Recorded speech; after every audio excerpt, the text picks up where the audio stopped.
रहीम। नाजरीन, पेश खिदमत है नुस्खा चेहरे को खूबसूरत, सफ़ेद और पुरकशिश बनाने के लिए। वो लोग जो तरह तरह की क्रीमें, लोशन, मास्क इस्तेमाल करते हैं, उनके लिए बहुत ज़बरदस्त, कुदरती और सादा सा ये नुस्खा पेश खिदमत है।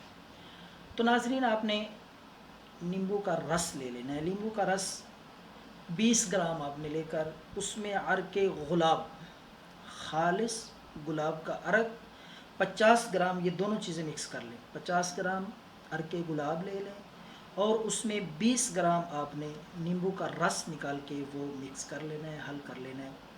तो उसका मसाज आपने सुबह और शाम सर पे करना है, चेहरे पे मसाज करें आहिस्ता आहिस्ता। इंशाअल्लाह अल्लाह के फजल से चंद दिनों के बाद रिज़ल्ट आपके सामने होगा। आप देखेंगे किस तरह चेहरे पे कशिश, खूबसूरती और दाग धब्बे, इंशाअल्लाह स्याही ख़त्म हो जाएगी। तो ये नुस्खा इस्तेमाल करें, दुआओं में याद रखें। अल्लाह हाफिज़।